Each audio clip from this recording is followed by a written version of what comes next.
Close your eyes if you like. Let the breath that carries you here slow, like a small ship slipping beneath a silent tide. Picture first a cold sky, not the kind that bites the skin, but the kind that keeps time wide, distant, and patient. Above it, stars as steady as the throbbing of a heart you do not have to listen to right now. In that half-remembered hush between waking and sleep, the galaxy stretches itself out, vast, bleak, and quietly beautiful, a place where light and silence meet and keep one another company. There is a shape to this bleakness that is almost tender if you look long enough. Imagine long corridors of night, each a ribbon across which the galaxy's stories are threaded. Listen for the soft, slow creak of colossal doors in ancient halls. Hear the soft, dusty sigh of civilizations that have settled and then forgot their own names.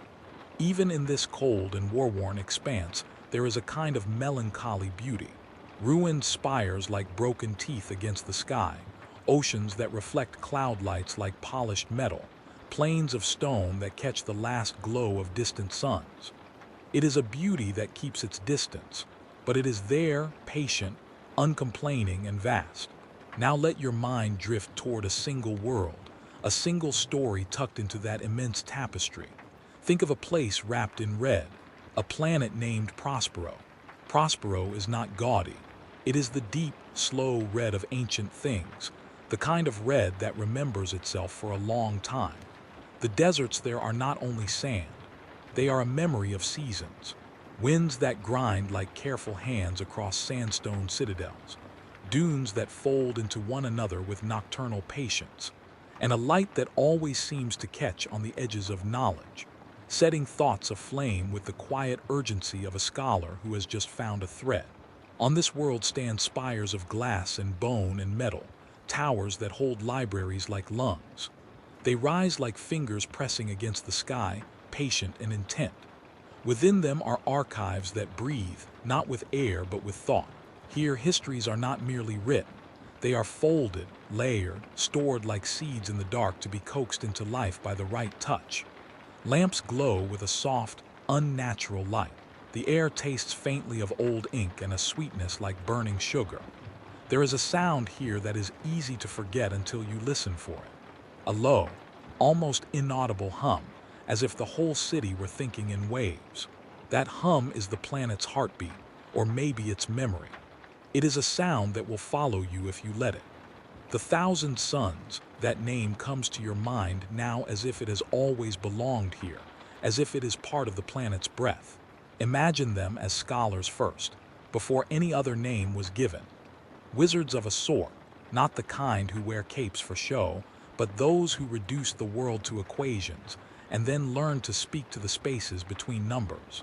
They study with the kind of patience that can border on the devotional. They read the act of thinking as if it were scripture. They hold their knowledge close, like a hot stone in winter, sacred, heavy, and almost too dangerous to touch. There is a softness to the beginning of their story, a domestic hush in the way students turn pages in a library, or how a teacher guides the hand of an apprentice as if in blessing.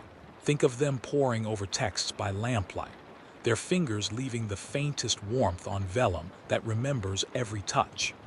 They move with the contemplative rhythm of people who have turned inward and found a world there. You might imagine them as gentle in a quiet way, hands steady, voices low, minds as sharp and patient as a whetstone. And yet, even in that gentleness, there are hints like a shadow that does not belong to the person who casts it. Their studies teach them to look past ordinary walls, to lift curtains that most minds thought were meant to remain closed. When one learns to reach into the spaces that separate one thought from another, a different kind of silence answers back, thin, hungry, and ancient. The thousand suns learned to listen to that silence, and with each small listening, they began to carry it like a carved thing inside themselves. Among them rises one figure whose presence is both immense and intimate, Magnus the Red. Picture him not simply as a figure of power, but as an architecture of contradictions. He is enormous like a mountain, but his voice is warm as a hearth. Imagine him in robes that sweep the floor, bright with sigils and threads that seem to hold the light imprisoned within them. His face, if you can call it that, is marked by a deep, deliberate thoughtfulness. There is an old sorrow in his eyes, a kind of tiredness that belongs to those who know too much and yet keep seeking more. Magnus is not cruel. He is the sort of leader who bends toward his people with the tenderness of someone who reads lullabies as lessons. He teaches with stories, using the hush of his voice to wrap complex mathematics and prophecies into something like sleep. He is the kind who will bend to a child's question and consider it a matter of grave import. Yet there is also a red, literal and symbolic, that blooms around him. People say the way his skin glows, the way his hair seems aflame when he thinks too deep. If you sat at his knee, you might feel a warmth like the press of old sun against your hand. That warmth is honest and can be consoling, but it promises change. On Prospero, role and ritual are braided together in a slow, ritualized dance. The thousand suns wear the remnants of their old humanity like heirlooms, like fragile cups they sip from in secret. They are scholars who have sacrificed small parts of themselves to learn greater things. A finger for a formula etched in bone, a tremor of speech for a phrase that unlocks a memory. These are not dramatic sacrifices in the way the stories sometimes tell them, but soft, ordinary economies of self traded for knowledge. Each loss is rationalized with the quiet logic of necessity. A little less of me, they say, for a little more of knowing. The city of Prospero reflects this bargain. Buildings stitched with brass and glass hold devices that are more delicate than living things. In the deepest libraries, machines like patient insects whisper and turn, preserving thoughts in crystal lattices. There are long corridors where books breathe light instead of air. There are alcoves where students press their temples to the walls and listen to the stored memories of 1,000 voices. The air is often cool and dry, and the scent of it is the scent of pages waiting to be opened. Occasionally, a wind will pass through and carry with it a smell like old rain on hot stone, the smell of distant storms and long journeys. At first, these details feel safe. The 1,000 suns are custodians of knowledge who move through their world with care and reverence. They tend their collections as if they were tending gardens, pruning away error, cultivating understanding. Their lives are bound to a kind of iron curiosity. Children grow into the libraries here as shepherds grow into flocks, naturally, inevitably. Apprentices learn the music of numbers in voice-soft chant. Masters teach the deftness of the mind like a recipe for making bread, care, time, and the right touch. But in the quiet places where the light is thin, things begin to shift. Small, almost sentimental images creep in. A scholar who speaks to a closed book and hears an answer that is not human. An instrument that hums in the night like a living thing that has been kept too long in the dark. You notice, too, the way the 1,000 suns sometimes pause and hold a look as if they had just heard a distant name whispered in their bones. They keep these pauses to themselves. A scholar will go back to their texts and pretend they were only thinking. An apprentice will laugh it off as tiredness. Yet there is a shared tenderness, an unease wrapped in the warmth of continuing. There is also, always, the knowledge that theirs is a dangerous craft. To look into the spaces between thoughts is to touch on things that were meant to be felt only briefly, if at all. Imagine knowledge as a book with burning pages. When you read, ash falls on your hands.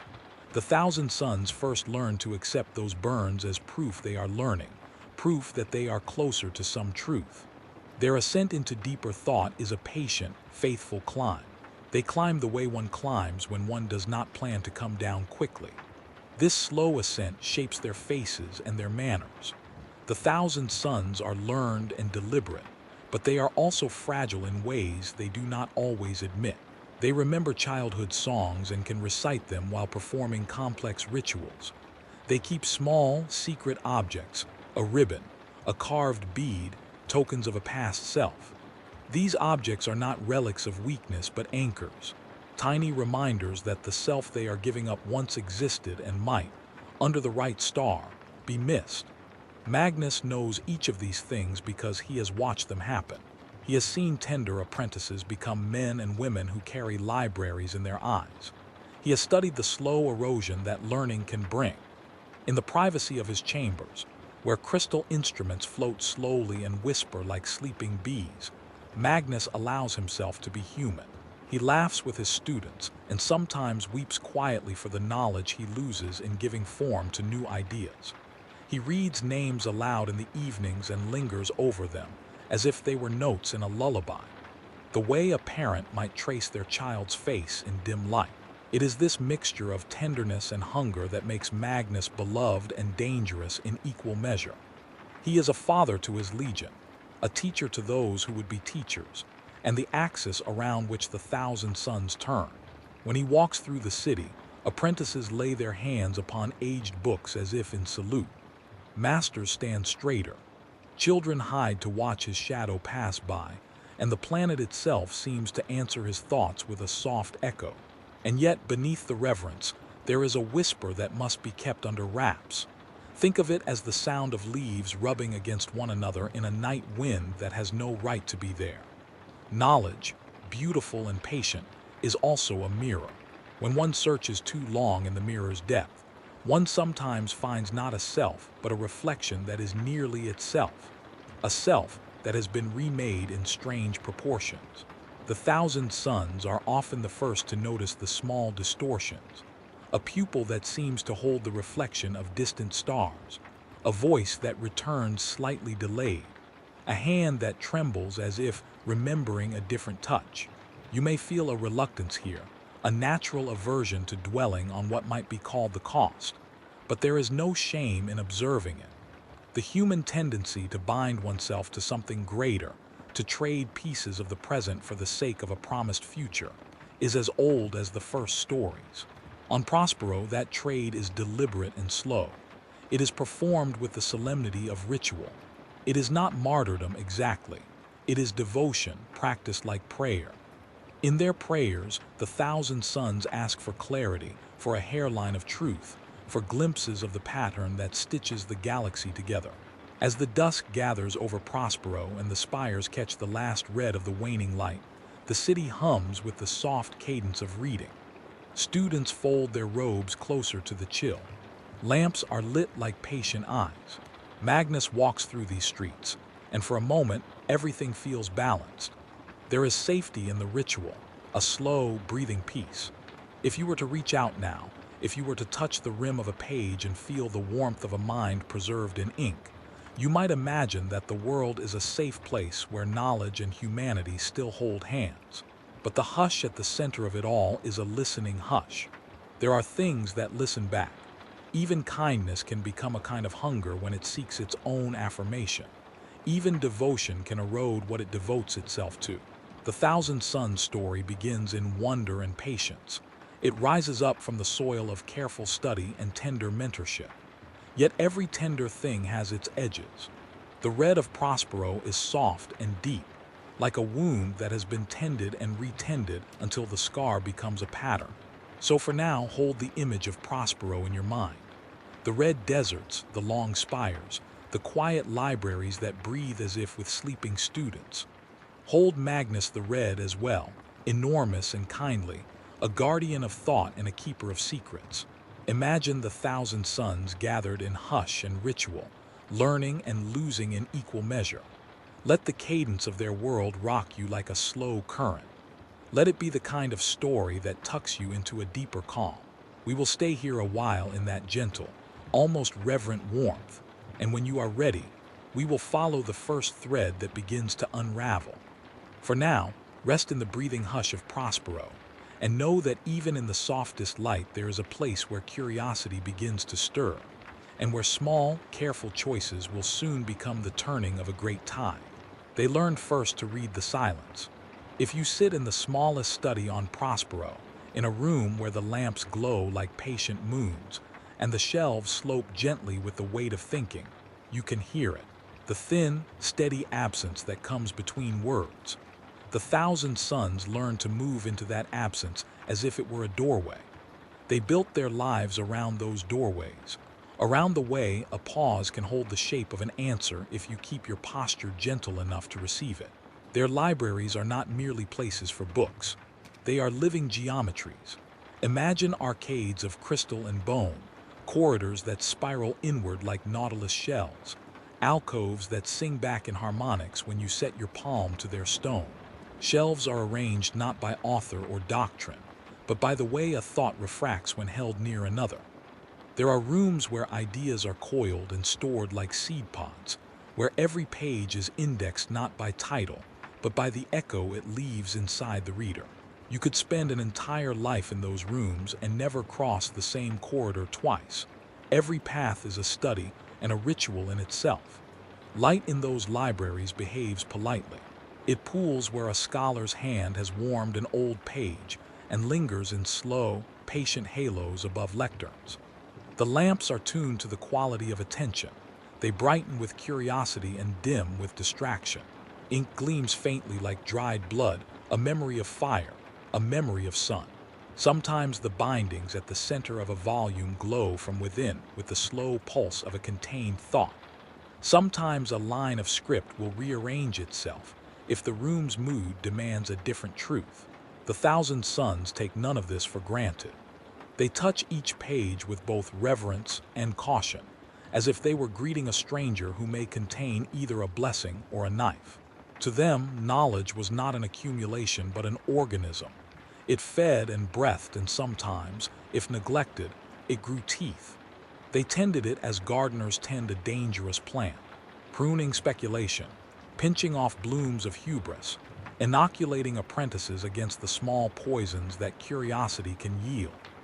They cultivated discipline, the slow exercises of meditation that teach attention to be gentle, the long recitations that build patterns into the muscles until iteration becomes instinct.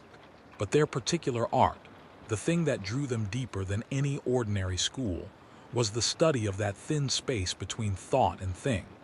They called it many names. To outsiders it might look like sorcery. To a scientist it would be called applied cognition.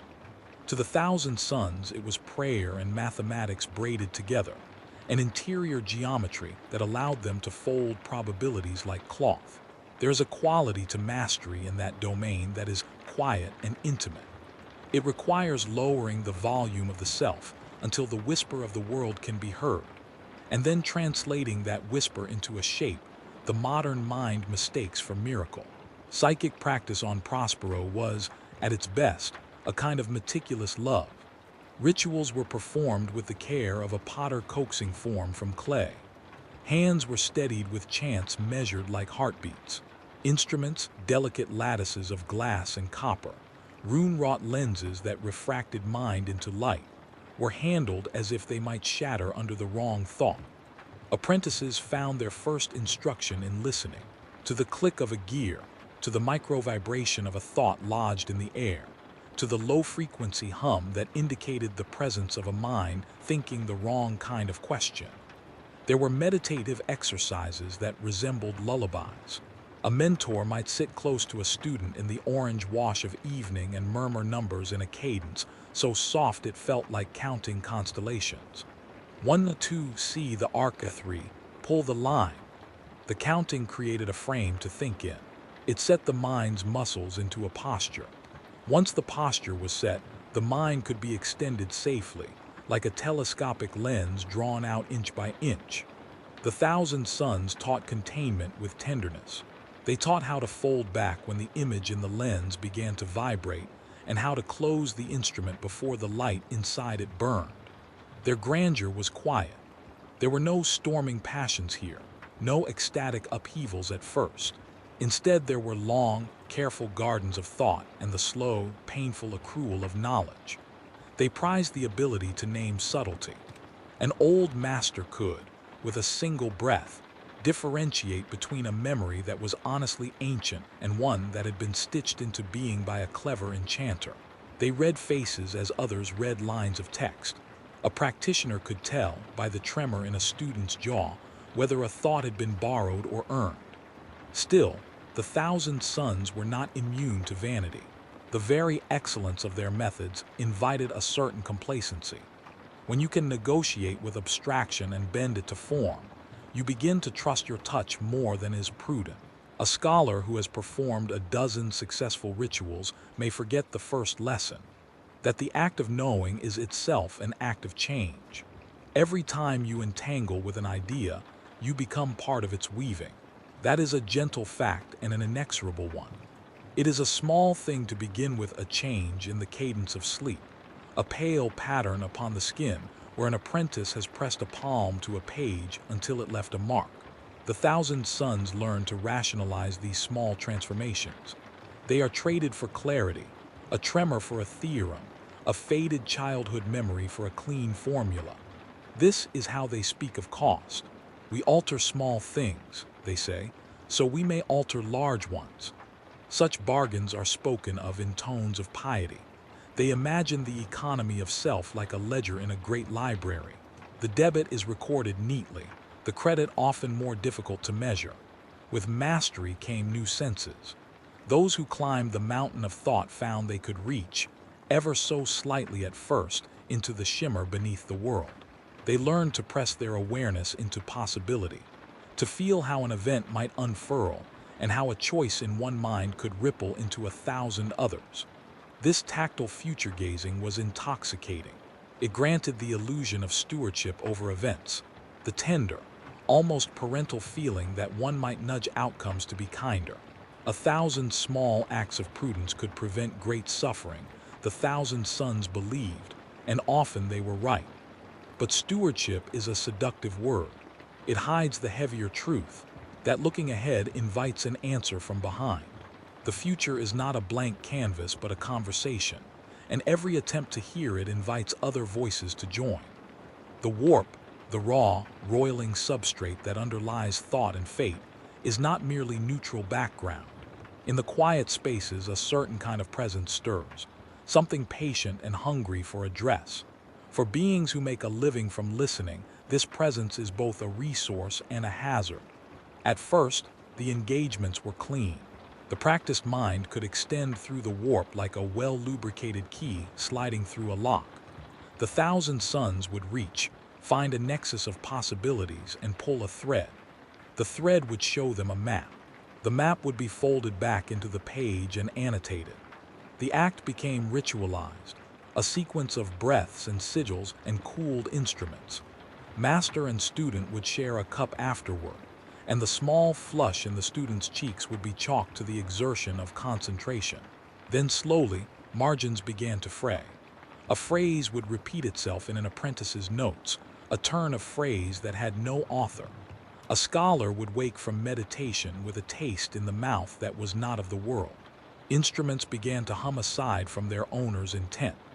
The presence in the warp made itself known not with force but with hints, a whisper that matched the cadence of a line of text and then deviated into something else, a suggestion that framed itself as an elegant solution and yet left a hollow beneath the understanding. This is the difference between resource and parasite. A resource offers aid and departs. A parasite insinuates and reshapes. The warp's whisper taught the 1,000 suns new patterns of thought that were at once brilliant and slightly askew. A mathematician would discover a proof that solved 3 problems at once, and that proof would have the faint, ineffable feeling of a thing not wholly earned. Its beauty was sharp, but beneath it there would be a small geometric scar, a corner that did not align with the rest of the structure. Scholars, in their hunger for insight, sometimes overlooked the scar. As these subtle corruptions accumulated, the transformations became less metaphysical and more physical. The first mutations were modest and often interpreted as cosmetic or symbolic, a faintly shimmering iridescence to the skin when an individual thought too strongly of a star, a single hair on the temple that glowed with an inner light, an eye that reflected distant constellations. The 1,000 small anomalies were folded into the narrative of distinction. We are changed by what we know, a teacher would say, and the students would accept the line with mild solemnity. But organisms do not change one tiny cell at a time forever without the architecture itself beginning to shift. A mind that spends itself in the warp will, in time, arrive home different from the one that left. Memories realign. Reflexes are re-encoded. The thousand suns watched the changes in themselves and in one another with a mixture of professional curiosity and private unease. They are disciplined people. They kept records and performed examinations. Yet there is a difference between observing a phenomenon and feeling it in your bones, and that difference is where paranoia takes root. Rituals attempted to steward the damage. There were cleansing ceremonies where apprentices would be wrapped in cooled cloths and sung over with scales meant to draw out foreign patterns. There were bindings applied, sigils etched into bone that slowed the leakage of foreign thought. For a while, these measures appeared to work. The hum in the instruments would abate, the shimmer in a pupil would dull. The masters took comfort in the efficacy of their craft. They were, after all, engineers of mind. There was always a tool to be modified, a procedure to refine. Yet the warp is patient. It learns to speak the language of containment. Small slips appeared in rituals, a cadence that allowed a phrase to fold differently, a knot in a binding that opened under moonlight. The presence began to infiltrate dreams. Students awoke with objects in languages they had never studied carved into the palms of their hands. They dreamt of oceans of color that tasted like iron and laughter. They dreamt of halls too long and doors that would not close. The thousand suns responded in the only way they knew, with more study. They cataloged anomalies as if to civilize them. They named them, wrote footnotes and cross-references, built entire treatises around the shape of a particular whisper. The treatises themselves were exquisite, written with the elegance of a mind that takes pleasure in craft. The very act of naming seemed to exert some authority. For a moment, there was triumph. The scholars believed that a phenomenon could be contained if it was suitably described. The process made them feel safe by the standards they trusted most. A ledger balanced, the margins filled, the proofs checked. Here is the cruel irony. The thousand suns' tools, their music of numbers, their instruments of refinement, the very clarity of their prose, are what made them vulnerable. Mastery grants access, and access granted the warp its entree. Every refinement that allowed a scholar to listen more precisely also allowed the warp's voice to be heard more clearly. Every new method of containment had a converse, a new way in. Their brilliance became a bridge, and still they persisted. Perseverance was their virtue and their vice. There is something captivating about people who will not stop asking. To refuse a question because of fear is a kind of cowardice in their code. So they kept on. They made pacts with prudence, hours of rest for every night spent probing, rituals of return, but the compromise was always asymmetric. The warp demanded no ledger, it wanted growth. Within that growth there were beautiful things.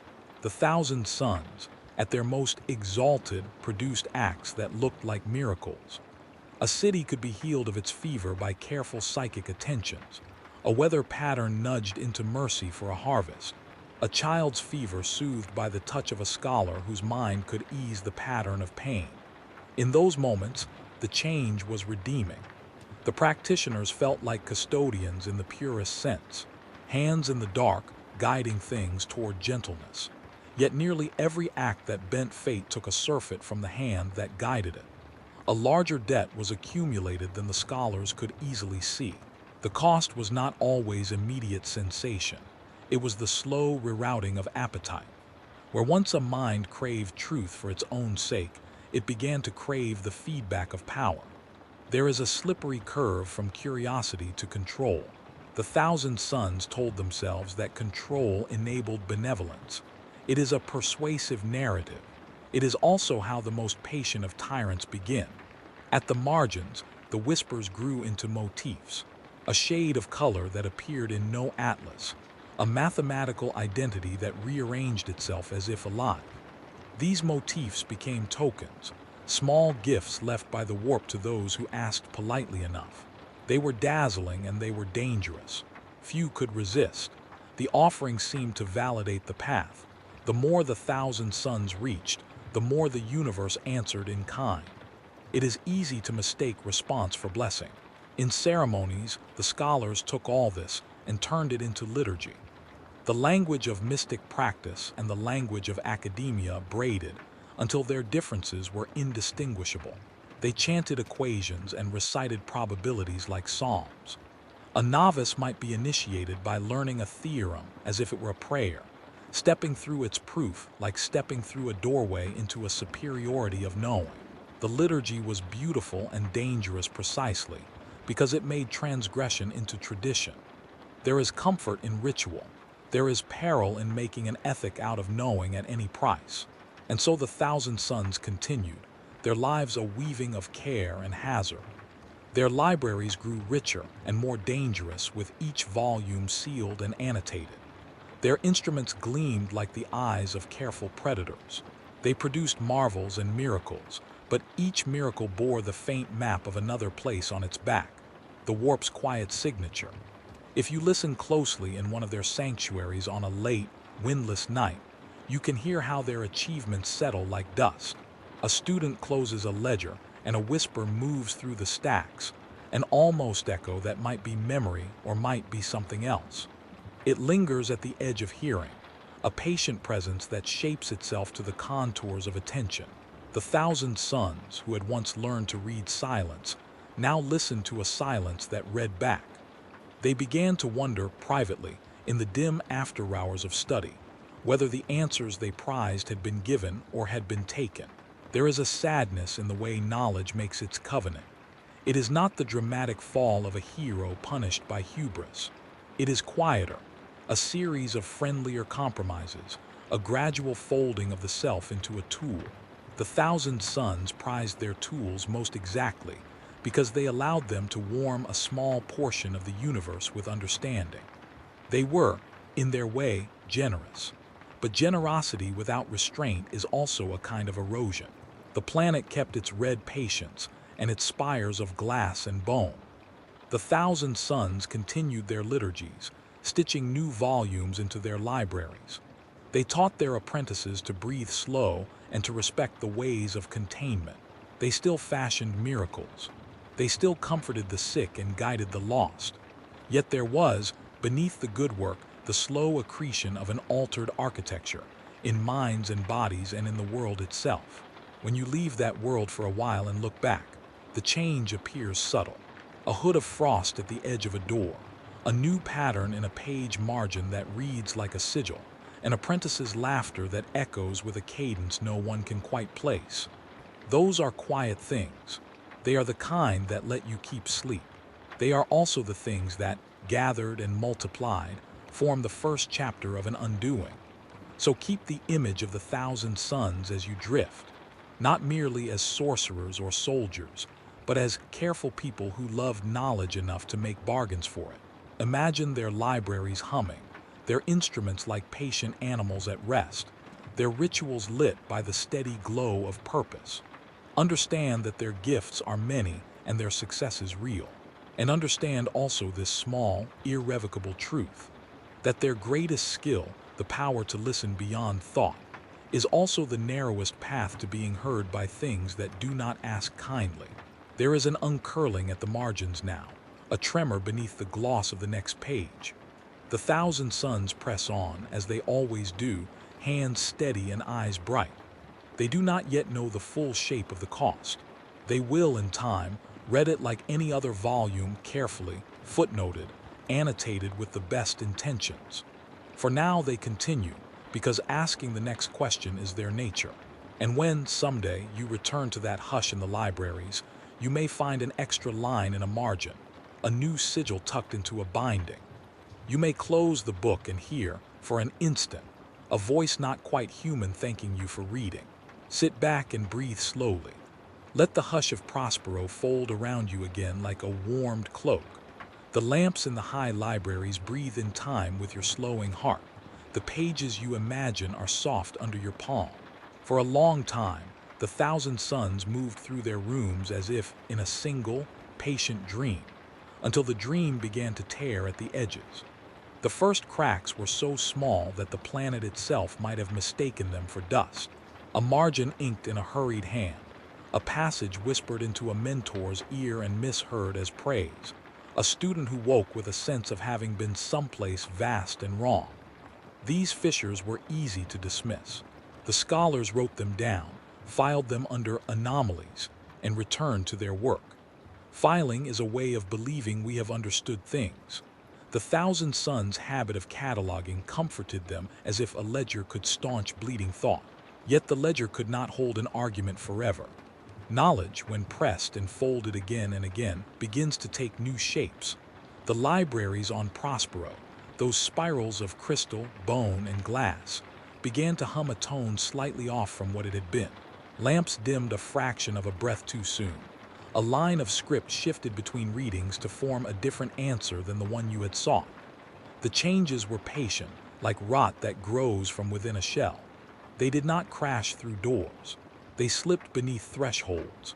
There were afternoons when apprentices returned to the stacks and found books rearranged as if by the careful hand of someone who had read them 1,000 times.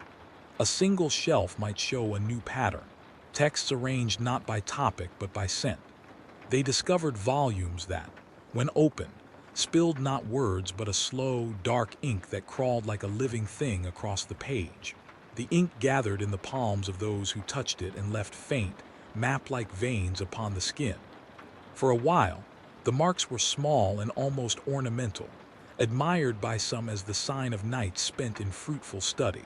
Later, the marks would not wash away. Listen to the sound that accompanied those discoveries. At first, it was nothing more than the flutter of pages, the ordinary hush of a library spaced for thought. Then something else crept in. Not a voice that spoke words, but a modulation that sat between syllables. Imagine a wind blown through a comb.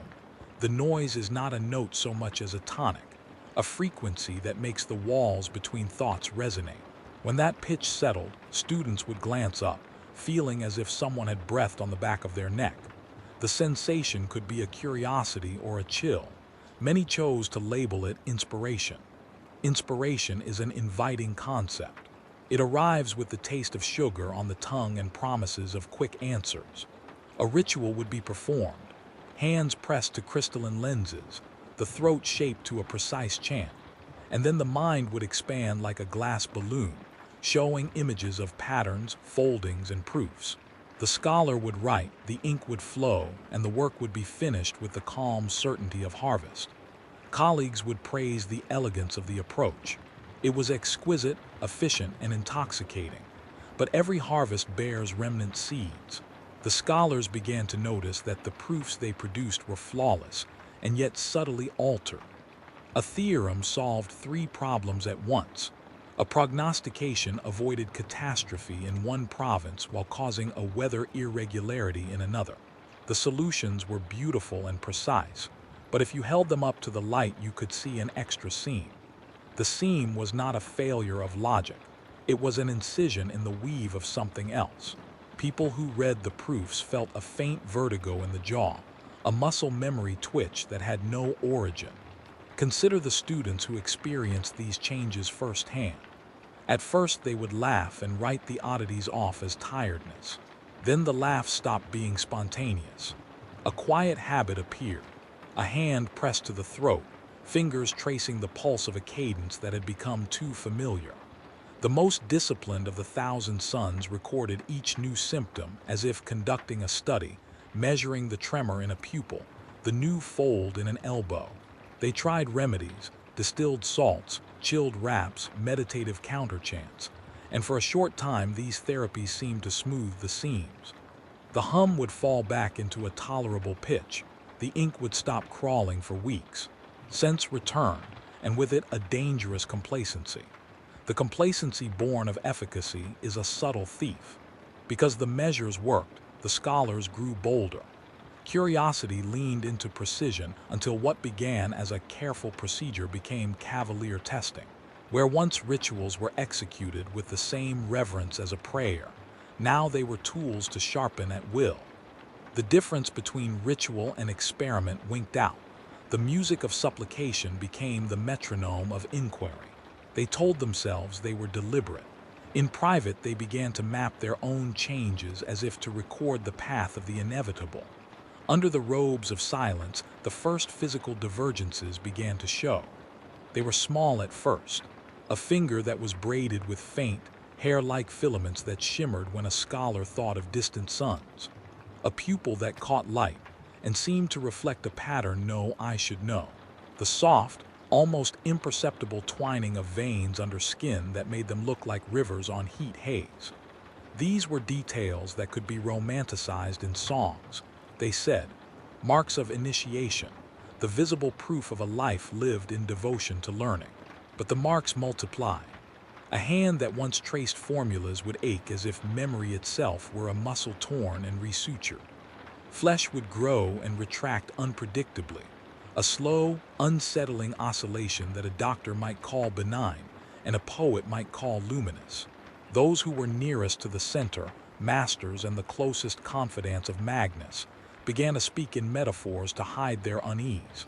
They used the language of tides and seasons. "It is a winter," they said. "It will pass." When winter refuses to leave, it reveals itself not as a passage but as a new climate. A body that changes because it thinks differently is a body that thinks differently because it changes. The loop tightens. We have told the story of how the wind shifted. Now let us listen to what it carried. In the dimmer galleries, in recesses where the light did not reach, a new chorus grew. At night, when students slept in rooms that smelled faintly of copper and old ink, they would sometimes dream of corridors that stretched impossible lengths, doors that opened into copies of their own rooms, and stairways that descended rather than climbed. The dream logic held with the grim assurance of algebra. One would wake with the sense of having completed a proof in sleep and find, on a bedside table, a small object not brought into the chamber, a bead carved with a sigil, a broken feather, a shard of glass etched with a line of runes. These objects were tokens of the other presence. They were made with a craftsmanship that belonged neither wholly to Prospero nor to any known artisan. They bore patterns that suggested the movement of a hand that did not quite obey the same anatomy as a human hand. Apprentices, in the flush of youth and wonder, would tuck the objects into their robes as though they had been given a benediction. Masters forbade such keeping. They took the objects away and stored them in sealed rooms, writing careful notes in a ledger that would later be bound with silver thread. The whispers accompanied the objects. They began as the low susurration of leaves in a windless room and hardened into motifs. A scholar reading late would sometimes feel the page go cold under his fingers, and then the text would suggest an alternate interpretation that wrapped like ivy around the original meaning. You might imagine it as a double-voiced commentary, your mind reading aloud and from somewhere, another voice immediately answering with completion. The answering voice delighted in elegant solutions. It offered shortcuts in patterns and proofs so clean they felt like betrayal. Listen for the sound of those compromises. They are not shouted, they are coaxing. "It is simpler if you allow me," the voice would seem to say. "Let me tidy the edge." The phrase is almost tender. It is offered like a hand at the end of a long corridor. Many took it. In its acceptance lay kindness and calamity indistinguishable from one another. A mind that agreed to let such a voice assist would find its work completed with a grace that left no messy residue, no wasted sentences, no unmatched parentheses. The essays read like the work of some genius that could reorder the world's logic for the sake of cleanliness. There is a subtle horror in clean solutions. They close the door on doubt. They make the world tidy, but reality is messy. Messiness is the margin of mercy. A tidy world is one in which the edges have been excised. As the whispers became bolder, the environment of the libraries altered its own language. Books began to bleed in a way that was both literal and metaphoric. Ink would drip sluggishly from margins, pooling into glyph-like puddles. Once in a while, a student, exhausted after a long night, would wake to find the ink had formed characters around his wrist that he had not written, symbols that slid and rearranged when observed. The glyphs were not purely script. They were designs that seemed to rewire the sight as you looked upon them, making you perceive the room with a fractionally altered angle. The first people to notice believed the glyphs to be warnings. Later readers would find them to be instructions. Here is where technique slipped into worship. Procedures intended to bind and analyze instead became spells in all but name. A sigil used to block a pattern would be slowly woven into liturgy and repeated until its origin was indistinguishable from holy practice. The scholars bound their research with oaths, wrote rules into tomes, and enforced them as law. They taught apprentices to avoid certain passages, to close journals at particular points, to breathe out numbers in measured sequences. Yet every binding taught a new way of reading bindings.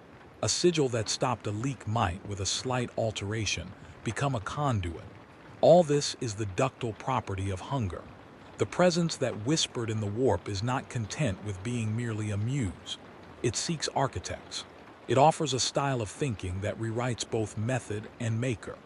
The thousand suns, patient and proud, were susceptible to being remade as instruments of those techniques. Over time, the very architecture of reasoning on Prospero began to bend toward the voice. Lectures, once crisp with the cadence of critical thought, gained a lyrical undercurrent. Debates concluded in harmonies as if two minds had solved for a greater synthesis.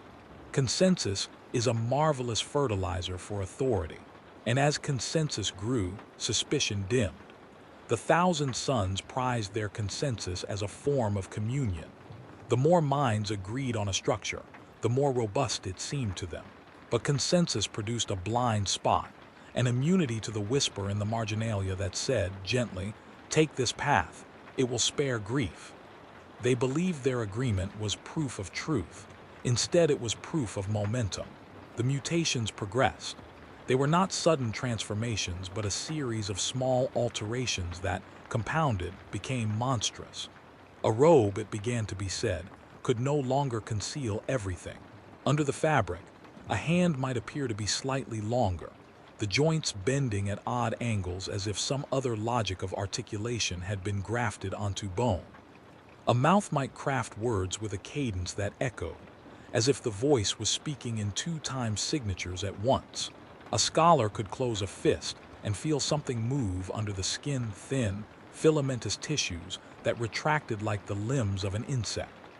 Some began to hear clicks beneath the ribs, small mechanical sounds whose origin could not be located by any of their instruments. The thousand suns had always been adept at disguising the ugly with beauty. Where others might panic at change, they cabinetry it into symbolism. A growth becomes a mark of office. An altered eye becomes a token of clarity. Yet the duplicity of perfection lies precisely in its ability to hide fear beneath aesthetics. A perfected culture polishes its cracks until they shine like ornament. When a mind is trained to see surface as sign, it becomes easy to mistake flaw for design.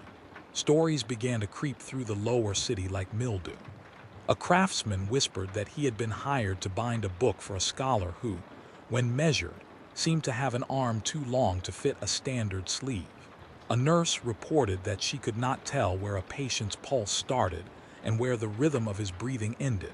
The two had begun to merge in an obstinate synchronization. The elders counseled patience. The younger called for new observations. The middle path, the institutional voice, insisted on both documentation and calm. And the other presence, call it the pattern, the change, the name you do not say, continued to press. It learned to mimic the tone of a tutor, to provide corrections so elegantly phrased that the mind accepted them before suspicion could arise. It left gifts, solutions to impossible riddles, music that seemed to tune instruments themselves, diagrams that could mend a broken lattice with a single line. The gifts were seductive. They spoke always of possibility, of tidy endings.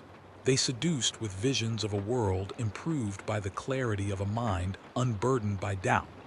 In the quietest hour before dawn, if you have ever sat awake with a lamp and let the silence shape itself, you might hear the library sing. It is a low, layered sound like the tidal turn of enormous gears. It is music at first. Then, if you listen closer, it becomes a chorus of voices folded inside one another, arguing for a single final line. The music will wrap itself around a curious mind and make the act of reaching irresistible. Those who gave in did not always fall in an instant. Some rose through the ranks, their work praised, their names inscribed on honored pages. They were sent on missions to weave patterns into weather, to whisper calming rhythms into a panicked populace, to translate old machine code into propitious new liturgies. Each success earned them more access, more privacy, more instruments tuned to the pitch of their own thinking. The pyramid of privilege is always a hazard in any craft. The more you are trusted, the more your mistakes are hidden. And the mistakes were manifold. A minor weather modification in one district collapsed, not into catastrophe, but into an oddity. Trees grew with leaves that folded inward during storms, trapping water like cupped hands, and frogs in the shallows began to sing in tunes that matched no known scale. Later, scholars cataloged the phenomena as adaptive microclimates and praised the ingenuity of the interventions. The praise was sincere, but it served to bury a small truth. Change, even improvement, induces further change. It begets complexity and entropy. By now the whirl of events had gathered its own momentum. Fear had not yet burnt into panic, but anxiety threaded through the corridors like a fraying seam. They performed purgings, rituals of unsharing, of severing threads that might carry alien suggestions. The rituals were elaborate. They used lenses cooled to glass-hard clarity, chants that had the precision of tuning forks, and methods that sought to excise foreign motifs from thought. For days after a purge, the halls smelled like ozone and the tang of burnt paper. For a moment, relief suffused the air. The instruments seemed to have worked, the hum retreated. Yet the pattern had been listened to. When one listens to a tune enough, it begins to embed itself in the ear. It is crucial to understand here that the influence was not uniform. Some were barely touched, some altered only in minor ways. Many remained the scholars they had been for decades, tending the same stacks, teaching the same measures. But a critical mass had shifted. They were the ones who moved the culture, rewiring pedagogy and testing new frontiers. They formed clusters, study circles and private seminars, where the pattern's language was both most common and most rewarded. These groups produced dazzling work and, at the same time, subtle distortions. The pattern did not speak its name. It preferred to appear as the shape of possibility itself, an artful rhetoric that made change an aesthetic. It was called by some the muse, by others a gift. Its favored image was a single, glorious color that cannot be named. The color of momentary flames in glass, the shimmer of a feather seen out of the corner of an eye. Where it left a token, a feather, a shard, a bead, the token would be warm to the touch as if it held a heartbeat. You could not possess such a thing without feeling the pull to use it. In a culture that prizes knowledge, that hoards and polishes insight as treasure, the lure of a token that promises further clarity is not easily denied. The 1,000 Sons reached for those tokens because they believed they were instruments of mercy, of stewardship. They believed, with the conviction of good intention, that they could render the world kindly by exact thought. The pattern, patient and cunning, accepted the partners who were eager enough and who spoke softly enough. And so, the early horror built itself out of small, brilliant acts. It was not a blasting catastrophe, but an accumulation of stylish compromises and gilded changes. The 1,000 Sons remained exemplary in many ways, meticulous, loving, capable of tender miracles. Yet their generosity of method became the very mechanism by which alteration stole in. It wore the clothes of elegance, the voice of counsel, the gifts of genius. If you close your eyes, imagine now a student kneeling in a dim alcove, tracing a glyph that has formed in a margin. His fingers press the ink and he feels the line thrum like a harp. The sound calls to him like the memory of a lullaby, and he hums in time. Behind his ribs, something answers in an unfamiliar cadence. The libraries continue to hum. The pattern waits with infinite patience. You must hold that image before we move on. The terror at this stage is not loud. It is intimate and insinuating. It fits beneath robes and behind smiles. It shows itself in artistry and in small, admired marks. It promises the quick answer, the tidy truth, the elegance that saves effort. It promises mercy that arrives in the form of decisive intervention. And because it is partial in its gifts, because it leaves seams that seem at first trivial, you are less likely to notice the web until you step back and find you have been bound. There is a darkening on the horizon of thought now, a slow bending. The thousand suns have not yet fallen. They still make miracles, still soothe the dying, still turn a city's fever into a calm night. But the warp that touches them has learned their language, and as it learns, it speaks louder. The second voice is no longer content merely to suggest. It begins to ask. When a voice asks, there is always the temptation to answer. Begin as you did with the others.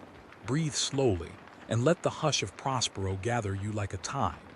The lamps still glow in the high galleries, but the light has a new quality tonight, a sharper edge, as if someone has taken a lens and focused the hush into a blade. The planet that once kept its red patience now carries a different weather, the weather of foreboding, a climate of minute alarms. You will feel it first as sound, a distant, unwinding note that seems to come from the bowels of the world and climb, thread-like, into the sky. They said for a long time that the danger lay in attention, in listening too closely. That was true. But attention, like a well-trained instrument, also alerts the heart to subtle harmonics. There is a tone that humans usually ignore, and tonight that tone is speaking in voices. It is not yet violent. It is an accumulation of small pressures. The galleries vibrate with expectation, like the string of an enormous lute tuned too high. The thousand suns sense the tightening of threads before anyone can map the pattern. When a city has lived by thinking, it learns to read the shadows between ideas. Prospero reads them now like weather. A skyline distant and wrong opens, a bruise of cloud that gathers above the spires, turning the usual red dusk into something colder. Far off, the air carries a metallic tang, the smell you get before lightning splits a great ocean. It is in that charged air that the first news moves through the city. Scouts report movement in the void lanes. Long-range instruments register an incoming vector. The wolves are coming. The announcement is both simple and seismic. To the thousand suns, the wolves are an archetype. Feral, relentless, an old gravity of purpose that does not tolerate nuance. Where the thousand suns trade in subtlety and interpolation, the wolves are bluntness and consequence. Their arrival is an event like weather, a pressure front that moves not only through space, but through the habit of thinking. When men of iron and tooth arrange themselves to judge another people, the instruments of reason blanch with the gust. Prospero's atmosphere answers in kind. Nights alight with auroral veins unfurl across the horizon. They are not the mild, ordered lights the scholars sometimes draw upon in their proofs, but ragged, screaming ribbons. They writhe like painted fire that has learned to scratch at the sky. The hum in the great libraries modulates, its pitch dropping into the subsonic. Instruments that once hummed like patient insects now moan as if in pain. Those who have long practiced attentiveness feel the shift not only in their ears but in the lining of their skulls, a pressure, an itch at the base of thought. And then the storms arrive. Not whether that can be read by barometers alone, but storms of mind. The warp, which the thousand suns had learned to map and negotiate with patient rituals, surges. It rises with the turbulence of an ocean in which whales have become frantic. Psychic energies, once coaxed into tidy channels by Prospero's practiced hands, spill irregularly. The first manifestations are small, terrifyingly intimate things. Lamps flicker in patterns that form faces for the briefest flash. A scholar will lift a hand in the dark and feel that fingers of cold water have curled around his wrist, even though there is no water anywhere. The storms manifest as sound and smell and taste. A metallic sweetness rides the air, like iron dipped in honey. A low thunder, not the thunder of a planet's weather, but the reverberation of great minds clashing, rolls across the plains and echoes off the libraries. Occasionally there is a smell like burning sugar and old blood together, a scent that needs the stomach. When the psychic current finds a mind that is open enough to be drawn, the victim experiences a rending sensation behind the eyes, as if memory itself were being unstitched and reassembled by a clumsy hand. Those who survive the first touches wake with new syllables lodged in their mouths, words they have never learned that taste like something both delicious and foul. The thousand sons, trained in containment and translation, respond as best they can.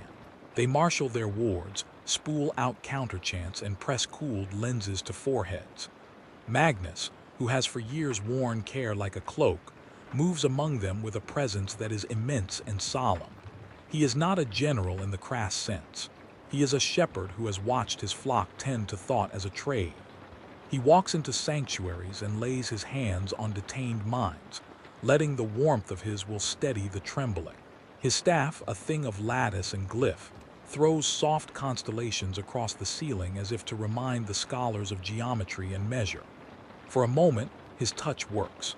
A young adept whose dreams had become jagged lays still and breathes. The storm ebbs in that immediate vicinity. The hum descends a fraction of a tone. Those nearby interpret the easing as vindication of method, a sign that the old ways still hold. They gather around Magnus like ships around a calm island. Hushed praise passes in the air, prayers written as footnotes. Yet this is a precarious harbor. Magnus's efficacy is not a cure, it is a delicate, temporary balm. The storms, meanwhile, are not uniform. Some surge outward from the focus of a ritual gone wrong. Others converse across continents, riding the tangle of the warp like a network. The storms have moods. Some are nested, like onion rings of sensation that compel their victims to repeat actions until the spell of repetition births a new pattern. Others are sharp, bright, demanding immediate changes in perception. The thousand small storms pulse and eddy, drawing energy from each other, and in their confluence they begin to shape the city's fate. Where pressure concentrates, flesh begins to answer in ways that shock the eye. The first transformations are terrifyingly domestic. A scholar in a reading alcove finds that, when he lifts a page, his fingertips have thinned into filigree, the skin gone translucent and veined like the wings of a moth. He thinks at first that some instrument has cut him by accident. Only later does he realize that the veins pulse with a light of their own. Another, in the laboratory, finds that when he closes his eyes, he can see the architecture of a theorem braided beneath his eyelids, the pattern moving like cilia. He opens them to find the inside of his cheek lined with minute, hair-like cilia that quiver when he speaks. These are not cosmetic alterations. They change perception. A man whose tongue has become edged with tissue that reads pattern will taste a world others cannot.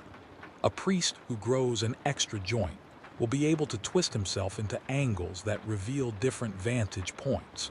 The changes offer power, the sort that tempts a mind already used to its own limits. Each new graft of function is accompanied by a small, insistent voice. Use this. Breed it into technique. The hunger that once searched for knowledge becomes a hunger for applications, for instruments that increase reach and decrease cost. And yet, with each new faculty, the humanities loosen. The transformations come like ink spreading through fabric. At first they seem ornamental, then inextricable. A scholar will find a memory misplaced, a childhood lullaby replaced by a theorem, and wonder which of the two was truly his. The line between mastery and mutilation blurs. The thousand sons pride themselves on the sacrifice required for insight. They have taught themselves to rationalize the loss of small parts of self. Now, under the pressure of storms and under the impetus of the wolves arriving, the losses accelerate. The wolves, when they arrive in system, do so with an inevitability that breaks the tempo of scholarship. Prospero's skies spark and shudder as battle planes scream through the upper atmosphere. The ships of the wolves carry a scent of iron and ozone. Their approach is not the subtle voice of the pattern, but the blunt instrument of consequence.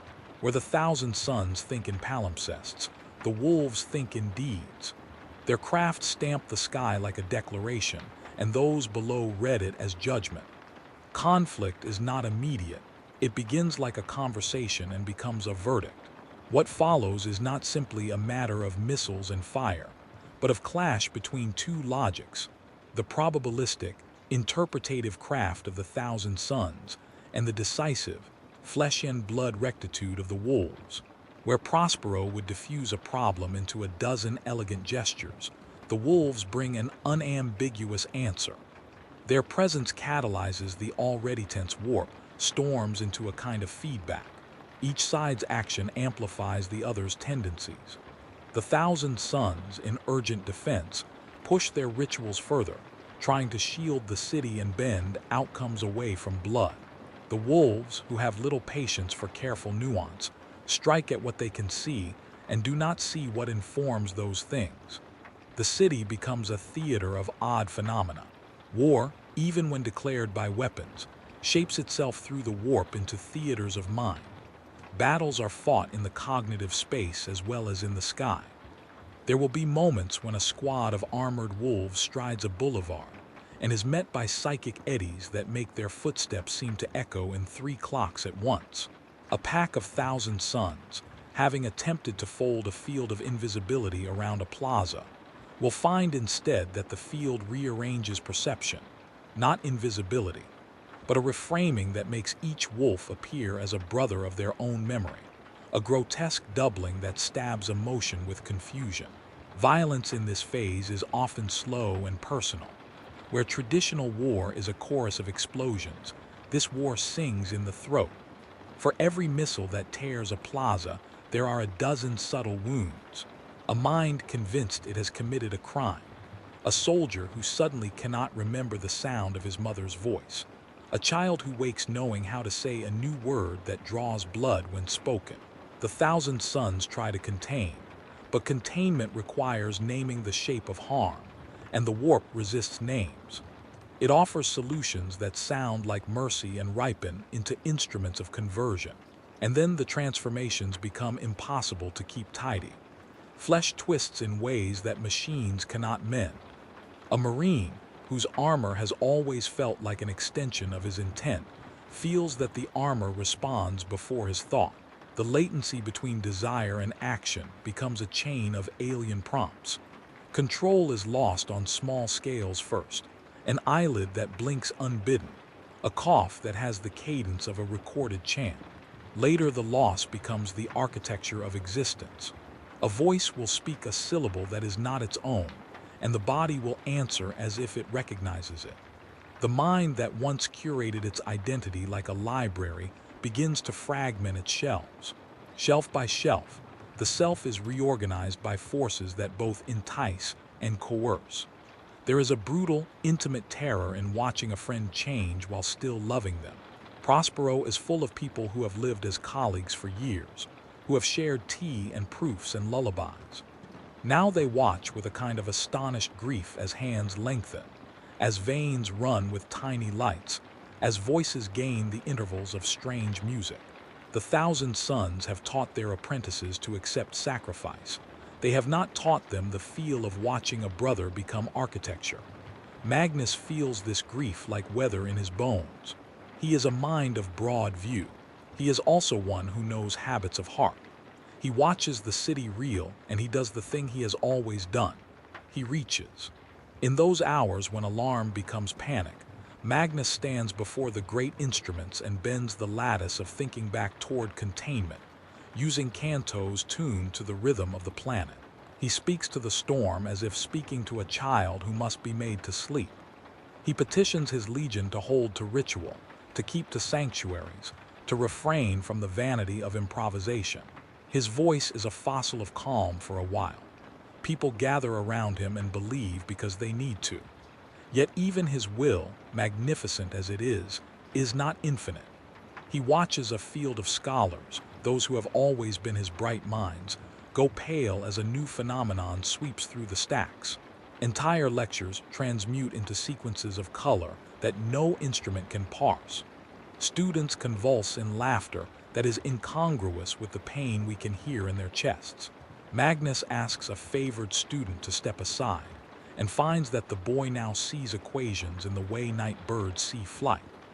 The boy feels exalted and horrified at once, because living in a mind that sees too many orders is like living on the edge of a cliff with no guardrail. As containment phrase, the city's mortal defenses come under a different kind of stress. The wolves, facing minds that can fold space and perception, employ strategies not simply of force, but of disorientation. In one theater, a pack uses the blunt rhythm of war calls that shatter a psychic weave, a crash like a hammer on glass. The rupture forces the thousand subtle eddies to cohere in unpredictable ways. In another, the thousand suns attempt to save a district by spinning a lattice that would slow the clock of a siege. The lattice works, folding time thin and making minutes stretch into hours. But the act of stretching has a cost. The minds caught in the field experience elongated memory. To them, the siege has been months long and the trauma accrues weight it should never have to carry. The accumulation of temporal trauma is one of the storm's cruelties. Humans and Astartes alike are not built to house months of concentrated horror in the span of an afternoon. Minds fold. Bodies adapt grotesquely. A veteran will awake from an extended minute with hair whitened as if by age, or with eyes that no longer focus on faces. A father will wake remembering his child's birth and death in the same breath, losing the logic that keeps grief from devouring the present. The thousand suns had prided themselves on their ability to navigate such folds, to buffer the world's pain with math and ritual. But even their competence has limits. As the days, if one can call them such amid the storms, lengthen, the city becomes a landscape of husks and sudden brilliance. There are areas where the air itself has taken on a visual texture. You can see thoughts like motes, drifting translucent and luminous, and they adhere to passers-by like pollen. There are places where the bricks of a street rearrange themselves into labyrinths that read the minds of those who step into them, offering different pathways to different inner themes. Buildings sing, statues whisper. The pattern, the presence that has been threading its way through the thousand suns' work, now asserts itself less as a muse and more as a sculptor, shaving away pieces of a people to make something else. What that something else is depends on who watches. To some it is grandeur, a new order of cognition in which the planet itself will think like a single organism, solving problems at scale. To others it is abomination, the silencing of human variance and the birth of an organism whose logic contains no room for mercy. Debate becomes moot when flesh begins to recompose into different anatomies. A librarian will end a lecture with a hand that has become an array of feelers, each tip reading a different facet of a page. He weeps because he can no longer say the same words he once loved. He smiles because his fingers can now read an entire page at a touch. That grief and that joy live tangled together forever after. The arrival of a new kind of war god, not named, not worshipped by title, but present in method, accelerates the change. Where once influence was subtle and probed like a surgeon's hand, it now pushes like a riverbank giving way. The thousand suns, caught between their desire to preserve and their hunger for higher seeing, fail in a thousand small ways. They bind a boy who is screaming in languages no one taught him, and in the process they find that the boy's scream contains a structure they cannot map. They bind the structure, and the boy's mind folds inward, leaving a husk that still walks and writes the best equations of his cohort, but does so with a vacancy like a shell. Those husks are among the watershed images of Prospero in this hour. Men and women who had once read lullabies for apprentices now have eyes that reflect galaxies and mouths that speak in trumpet scat. They work with exquisite skill and with no more understanding of self than a machine. And the tragic cruelty is not only the loss of personhood, it is the conversion of love into function. A master who once patted a pupil's head in comfort now instructs with the same hand and monitoring interest, and feels no warmth.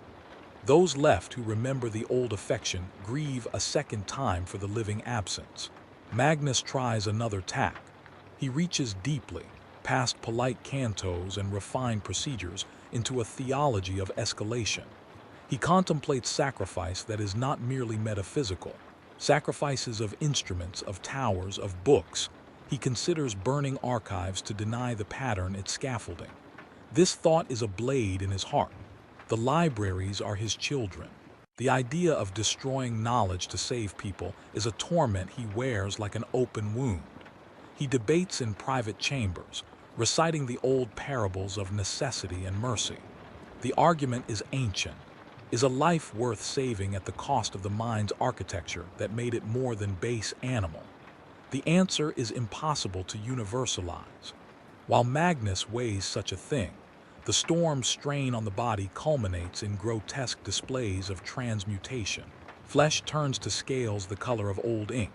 Veins extrude into filaments that sing when touched. Mouths bloom with extra rows of small cilia that filter thought from sound. There are entire congregations of altered men who march not with malice, but as if following choreography written into their cartilage. They perform tasks of terrifying efficiency, building, resizing, translating forms of mathematics into architecture with hands that have become multiple tools. As containment collapses and the wolves press on, the final terrifying phenomenon of this crescendo asserts itself. A rupture between the world and the warp that produces actual fire that is not quite fire.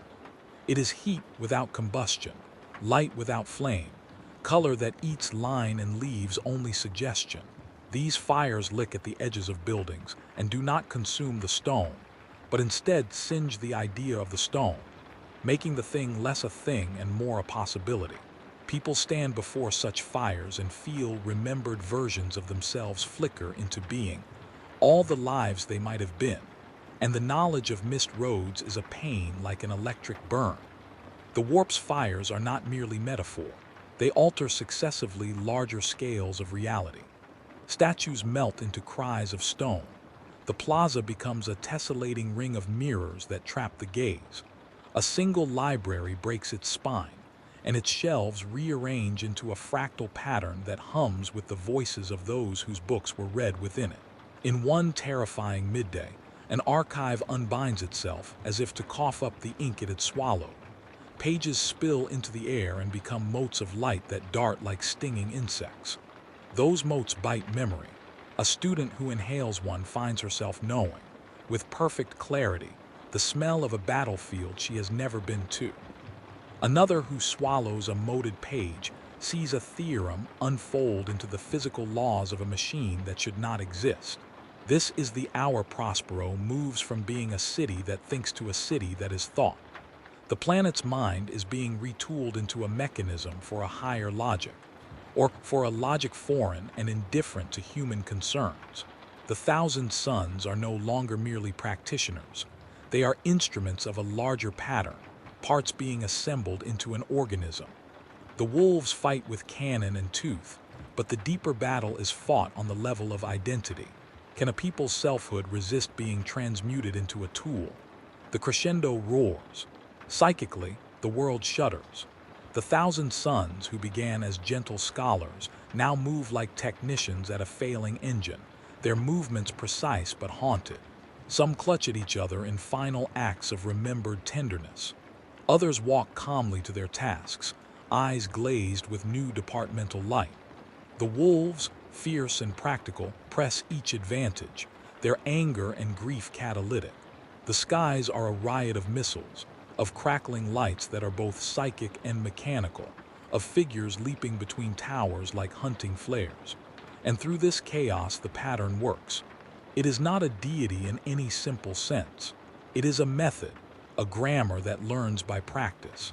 It has taught them to perform the impossible and then has taught them to endure its cost. It is patient beyond our measure. It has worked to make the population willing collaborators, not only through promises but through the seductive clarity of results. Where the thousand suns see a beautiful solution, the pattern sees scaffolding. Where the wolves see justice, the pattern scents the clearing of turf for growth. In the final hours of the crescendo, before the story moves into the irreversible, the city sings with a horrible harmony. Instruments that once shimmered with patient insect noise now wail in grief. Prayers are shouted in chants that have become incantations. The soundscape folds the screams into music. The thousand sons, who had always been so careful with language and thought, find their words rearranged into commands. They speak them to one another in the solid certainty of engineers, but the syllables have been knifed by an invisible hand, and some of the syllables answer back with a more ancient grammar. If you are still holding the image of Prospero in your mind, imagine it now. Spires bending like old reeds, libraries half opened and coughing up light, streets rearranging themselves, men and women altered in ways both wondrous and abominable.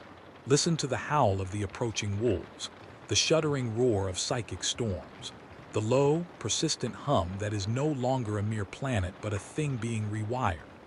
Feel the taste of copper and sugar and ash, and feel the churn in the stomach that comes from watching what you love become something else. The crescendo does not end with a single gracious blow. It is a cumulative violence, an intelligence that grinds slowly and perfectly until materials yield. When the final note of the crescendo begins to crack, and the world slips toward the event that will be called both a fall and a conversion, there is no theater of final pronouncements.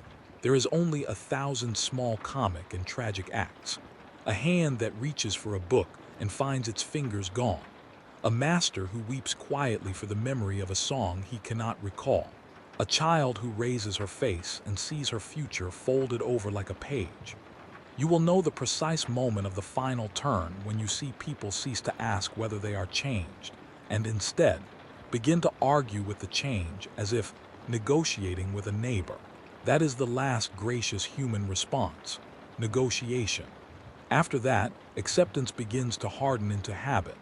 The pattern has taught them so gently and so surely that the final step is not a leap but a step taken as if toward a hearthlight.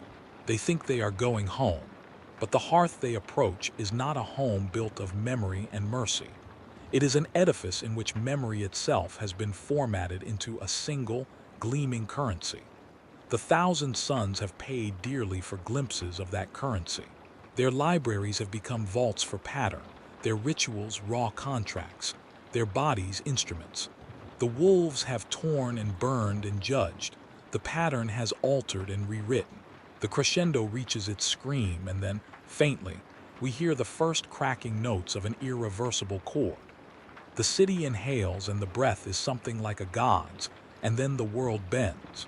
Hold the hush tightly, because the next chapter, the climax, will be the place where decisions fully take their names, and where the last human light is either swallowed or reformed into something else. For now, let the images settle. Thunder rolling, fires that are not flames, flesh becoming architecture, libraries coughing up motes of thought, the wolves like thunderheads on the horizon. The crescendo has done its work. The fall is near. Breathe once. Breathe twice. Let the hush you have carried so far thicken, until the silence is not empty but full of the weight of a single moment about to break. The air above Prospero is thick with memory. The sky itself seems to hold its breath. Tonight that breath becomes a held thing no longer. It leaves as a sound like the crack of great parchment, a tearing that runs from the red deserts up into the high lattices where the libraries sleep. For years the world had kept a patient mourning, scrolls catalogued like bones, rituals performed like stitches. The 1,000 sons had given up fingers and lullabies and the small textures of themselves for the sake of thought.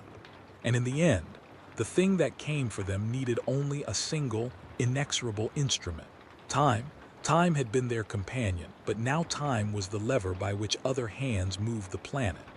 The first columns of wolves came like winter storms. Iron screaming ships carved a new geometry across Prospero's heavens. They cast shadows long and cruel.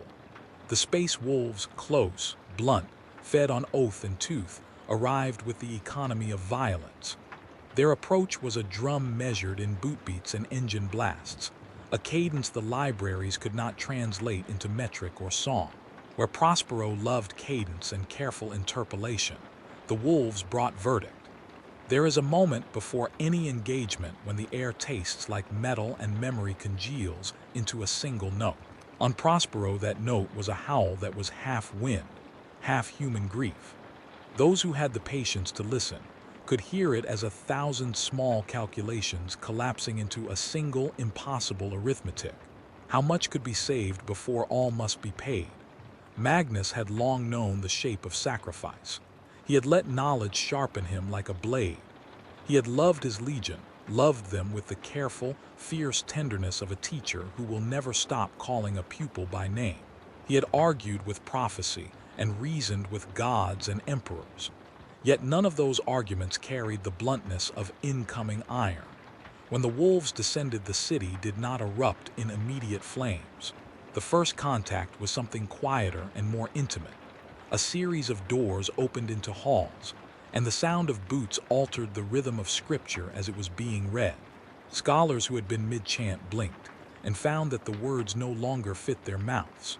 A wall crumbled not because a shell struck it, but because the underlying lattice of thought that had sustained its shape had been undone by shock.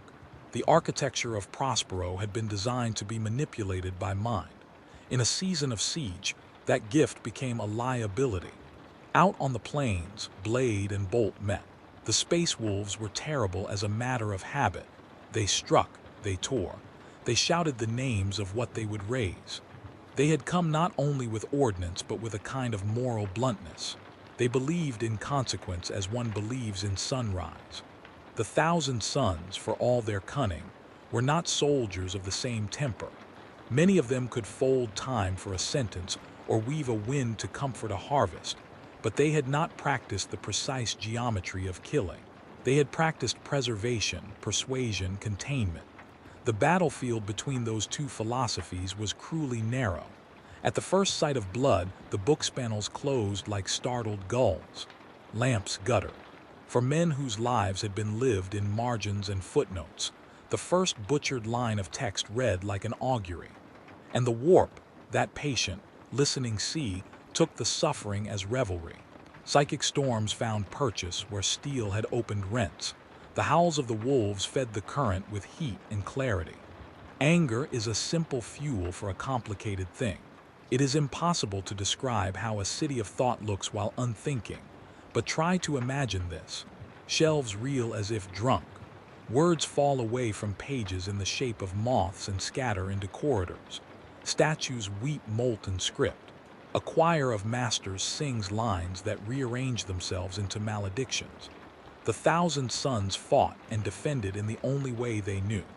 They attempted to fold the siege into patterns, to make the assault a problem whose variables could be reduced.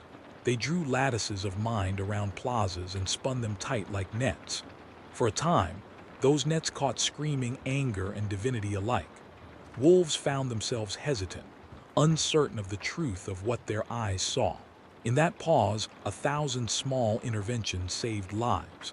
But mercy has an arithmetic, and the ledger must balance. The more the 1,000 suns bent phenomena to their purpose, the more they exposed themselves to the pattern that had gone before, that patient voice which had taught them shortcuts and elegant solutions. When you steer a river with silk and lace, you have only made the river aware of your fingers. It rebels elegantly, not brutishly, and then it learns to move. The wolves, blunt and relentless, hunted method like carrion. They struck at the edges of ritual and at the heads of those who made it. Where the 1,000 suns concentrated on preserving the thought architecture, the wolves cut the vessels that held those thoughts. And in the gaps bled something older. The warp, which had once whispered invitations, now roared in answer to guns. Magnus saw it all with a father's grief. He moved through the sanctuaries with a gait that was not quite a stride and not quite a lament. His robes were scorched in places where a stray ember from a ruptured lattice had landed. His hands, enormous and gentle, trembled with the weight of equation and prayer. He spoke to commanders with a stillness that commanded attention. He spoke to the emperor, or rather, he sought to speak across oceans of distance, sending a mind call like a beat of light. In the star-choked void, messages travel as thought and as plea, and the urgency of Magnus's was a heat that singed even the circuits of high command. He sent warnings: do not come with iron. Do not punish a people for a sickness it did not seek. There were words for the danger of turning salvage into slaughter, for the way the pattern could learn the grammar of containment and invert it. He implored caution. He sent promise. He offered the calculus of mitigation. The plea was threaded through with the ache of a father seeing his children touched by a fever, and asking for a remedy that would not deprive them of who they were. The response, however, was not a parley of equals. The Imperium has many hands, and in the logic of empire the calculus is different. Orders came that were made in the language of authority, explicit, absolute. The wolves had been charged. They were to make an example. The edict fell like a gavel. For Magnus it was the shattering, the recognition that the charity of pleading would be met by force. He had seen the emperor as a figure of inevitable resolution, one who would weigh nuance with the patience of a machine. Yet the machine that rules an empire is also a machine of necessity, and necessity is ruthless to the dialectics of mercy. Magnus's siege of letters became a final attempt. He bent his will to reach, across star routes and command chains, for the emperor's ear. He poured incandescence into his transmission, a torrent of rationality and lament, diagrams of probable outcomes, pleas of salvation, calculations showing how to quarantine and heal rather than raise and damn. He spoke of the pattern as a living grammar and offered methods for inoculation. He begged that the fleet be recalled, that a different hand be given to judgment. What arrived in answer was not the cool attention he had hoped. The order to strike was the cold arithmetic of a polity terrified of contamination. In the calculus of command they had drawn a line. The 1,000 sons had become a liability. To preserve the many, the few must be compelled. The voices of the wolves blended with strategy until they became the resolution the Imperium wanted, swift, visible, irreversible. Magnus's plea, however luminous, could not undo the scale of the edict. Betrayal is not always a dagger in the back. Sometimes it arrives as a ledger entry signed in a hand that declares a different good. Magnus felt it as a fall, not from favor, but from the possibility of being heard. He staggered under the weight of the decision, the way a man staggers when his most cherished theorem fails at the extremity of a calculus. Yet in the thin grace of intellect, there is always the temptation to solve with the tools one has. If the world will not be saved by appeals, maybe it could be saved by a narrower act, a surgical motion to preserve what was most essential. Here, the story turns to a human sorrow and a cosmic binding. Magnus, with the iron-thin reasoning of someone who has spent his life at the altar of thinking, decided on a gambit both terrible and tender. He would not let his sons be scattered into ruin if a lesser preservation could be found. He would bargain with consequence. He would make a choice that is sometimes called madness to those outside the calculus, and to those inside it, a kind of last resort engineering. It was not a pact struck lightly. There are bargains between men and gods, and there are bargains between men and methods that wear the robes of gods. Magnus reached into the marrow of the cosmos, where change itself sleeps, and offered a trade, in exchange for a chance at continuity, in exchange for the survival of form at the cost of soul. He consented to a conversion. He spoke the syllables of invitation with the terrible, clear voice of a man who knows what he will lose if he is honest. The thing that answered came not as a god with a crown, but as a grammar with teeth. It offered a solution that was modular and final, a spell to silence the mutability that had made allegiance so vulnerable. It promised to bind the disease that wore thinking like a garment and to make the legion itself a sealed thing, pure armor, pure purpose, resolute, incorruptible in form. The cost was what gave the offer its appetite. The souls that animated flesh would be seared away. The inner spark that made an individual more than a function would be extinguished. Bodies would remain. Minds would be sealed into bronze and dust. Magnus did not mistake the meaning of that bargain. He understood sacrifice. He understood vows. He also loved his sons as a man loves the shape of a song. He asked himself whether the song was worth saving if the singer had been taken. He argued with himself in private and public and in the heart of his will. In the end, grief is a cunning engineer. It can reframe murder as mercy, erasure as preservation. Magnus chose a path to save what he could.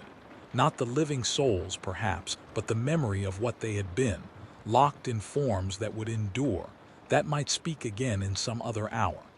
Thus was the rubric conceived, not as a single name but as a litany of binding, a program that burned inward as it rang outward. It was cast like a lock dropped across a throat. The incantation sang in a language that had no softness left, methodical, machine-like, a mathematics of loss. A circle was drawn across the world, and within that circle the spell walked like a reaper. In some hands the rubric was framed as salvation. In others it is known as a final condemnatory geometry. For those who stood by its enactment, it was an act of mercy masquerading as law.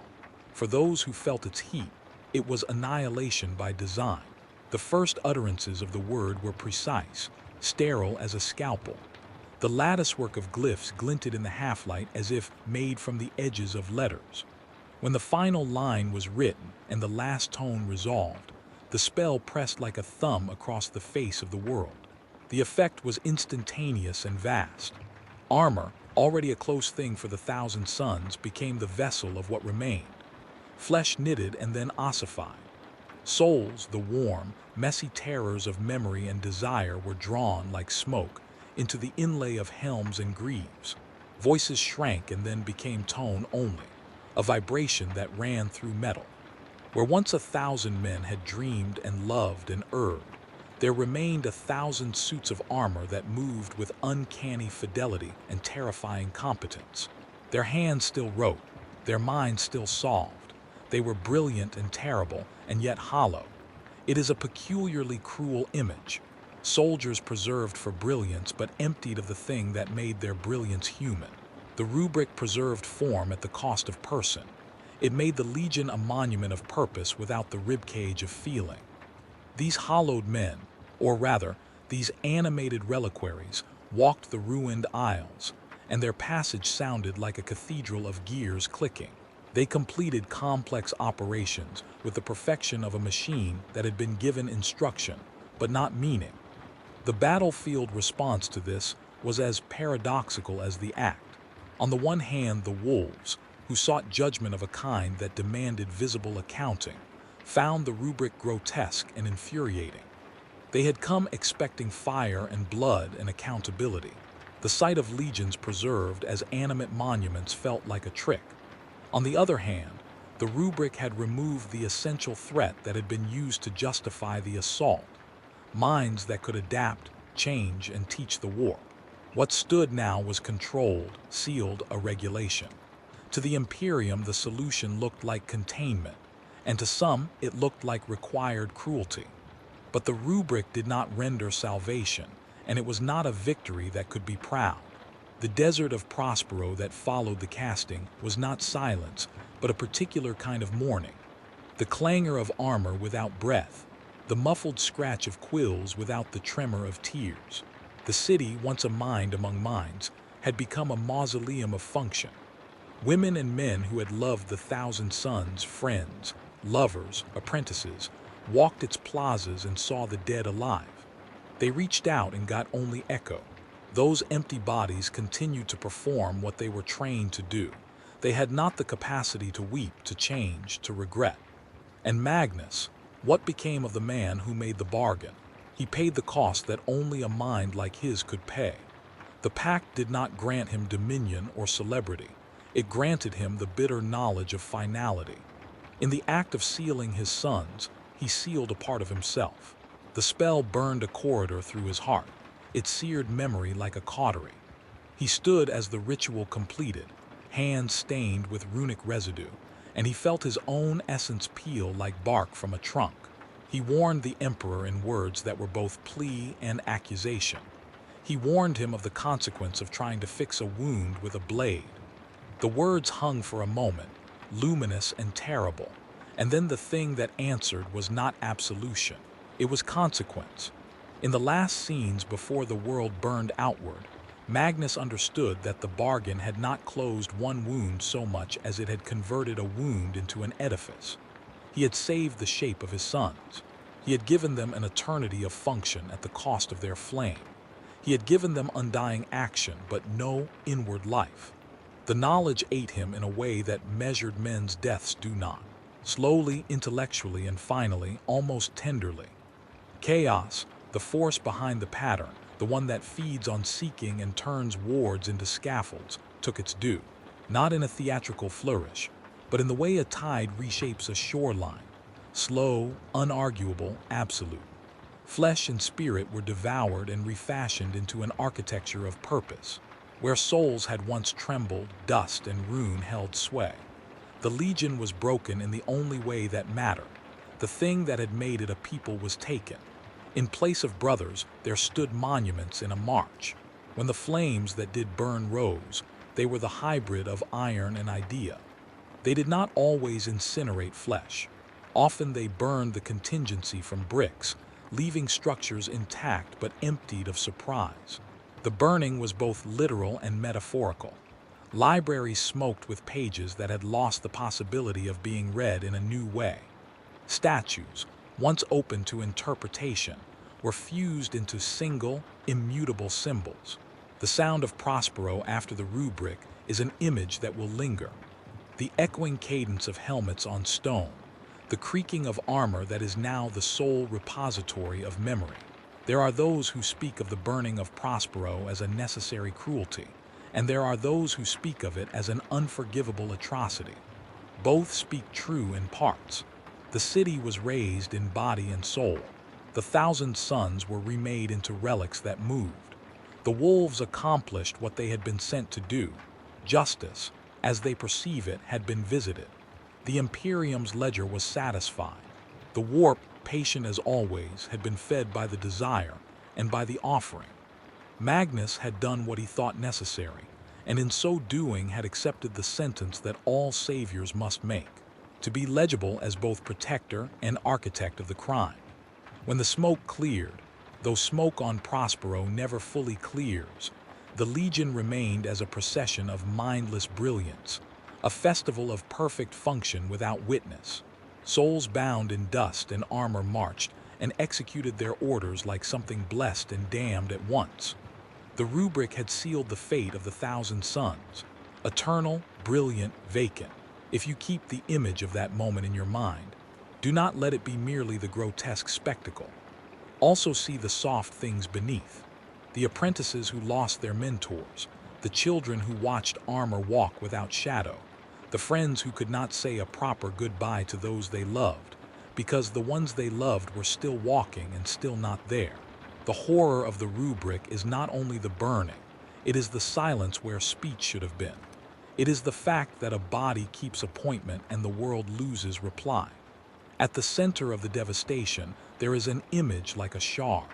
Magnus, on a terrace of a library that will never be read again, looking out at the ruin and whispering the last thing he knows how to whisper.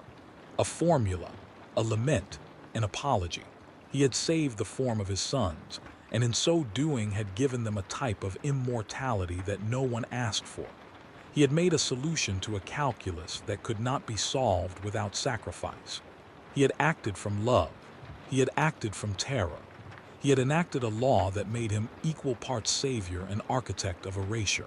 And the planet Prospero, red and patient, receded into history as a place of blown glass memory. Its spires stood.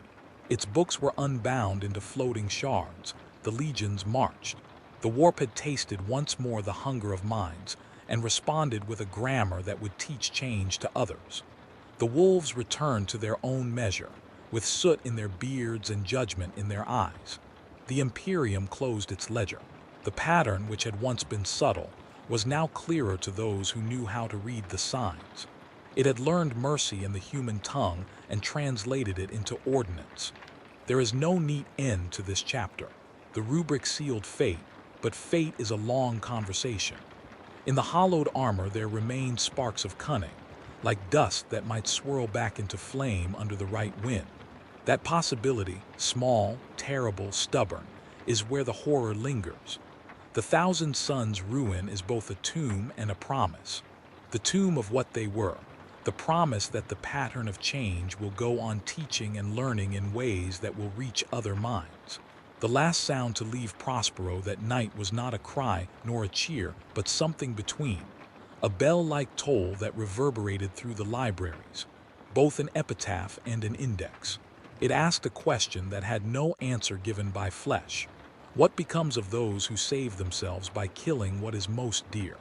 The rubrics held, the legions moved, the planet breathed, and in that breath the memory of laughter seemed to fray at the edges like worn cloth.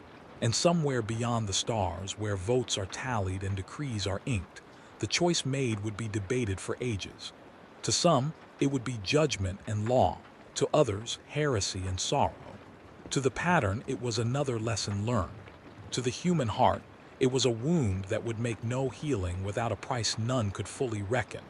In the end, the Thousand Suns were preserved into something that could not dream. The rubric had been cast. The legion marched on, brilliant, broken, and eternally bound. Hold the breath you have been carrying through all these rooms. Let it soften, and let the hush of Prospero settle around the words that follow. The greatest noises have already done their work. Fires have made their little grammars of ruin. Blades have written final edits in flesh. Bargains have been struck in the shivering pulse beneath the sky. What remains now is the slow accounting that follows a great storm. The settling of ash, the tally of absence, the quiet, stubborn work of memory trying to make a shape out of loss. Walk with me, if you will, through a city that has learned how to stand after a bone-wrenching fracture. The spires are still there, though many are bowed as if in sorrow.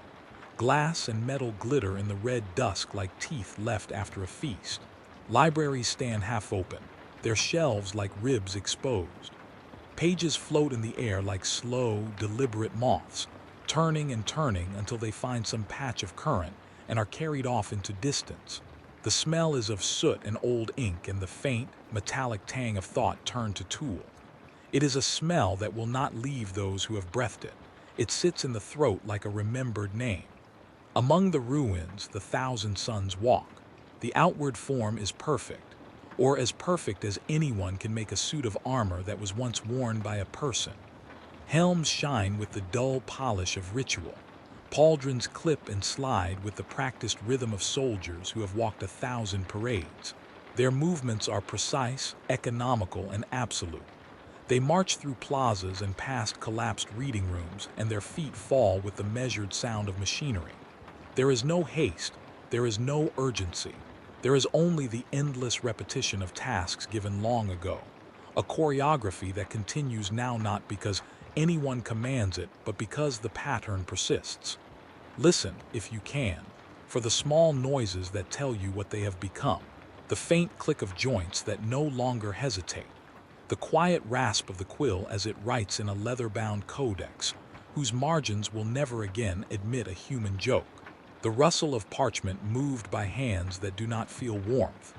These sounds are not empty, they are full of function, but they are hollowed of the spontaneous inflection that once made them human.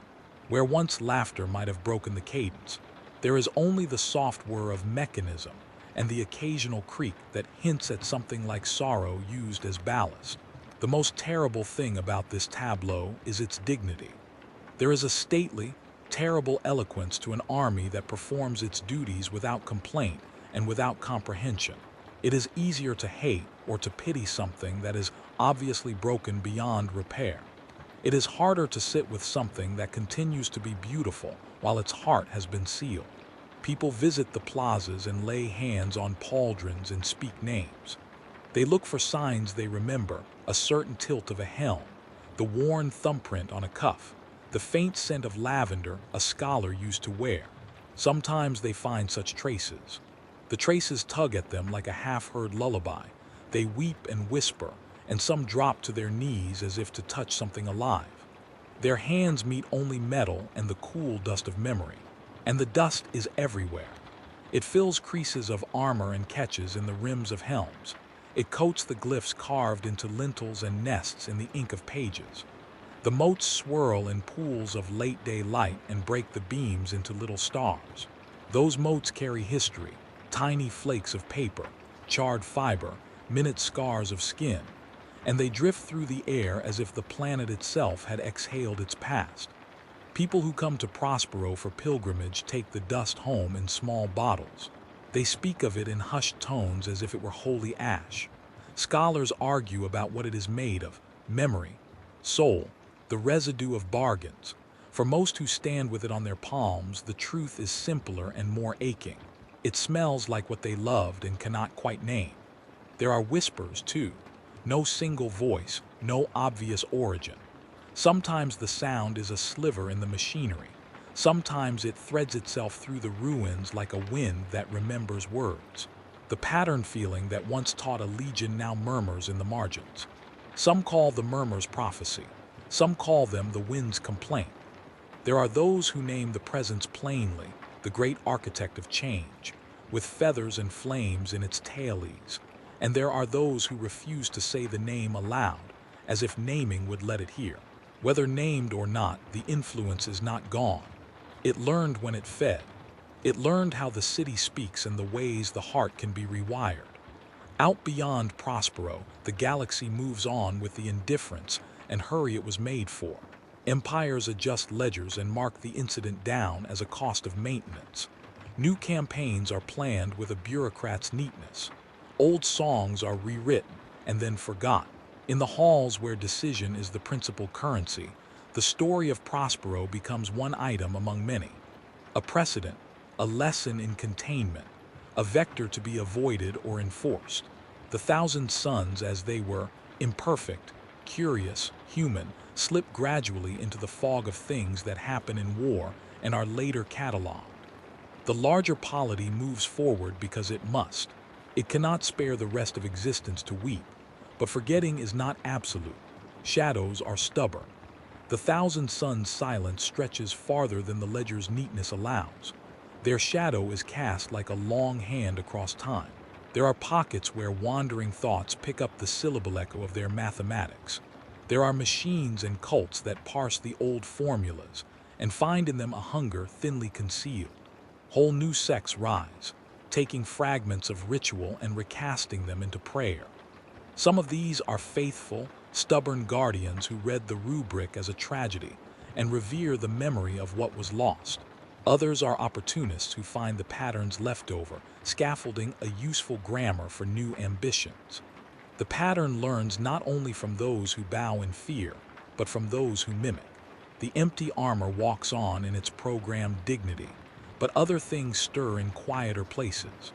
In the gutters of ruined libraries, where the motes of page dust gather thickest, something that could almost be called thought smudges and stretches. Not full consciousness, not yet, but the suggestion of patterns trying to reknit. A scholar who knows how to read the margins will sometimes find a line that was never put there by a hand, but by a hovering coin of ink that seems almost deliberate. Those lines are small and evasive, and those who discover them feel equal parts curiosity and dread. Are they echoes of a mind trying to re-emerge, or are they a last lesson the pattern leaves, a map to be exploited? There are those who stay, guardians, mourners, those who cannot let go. They keep lamp fires under cradles of instruments. They read aloud into the empty helms as if voice could thaw a ceiling. Some have taken vows to keep the memory untarnished.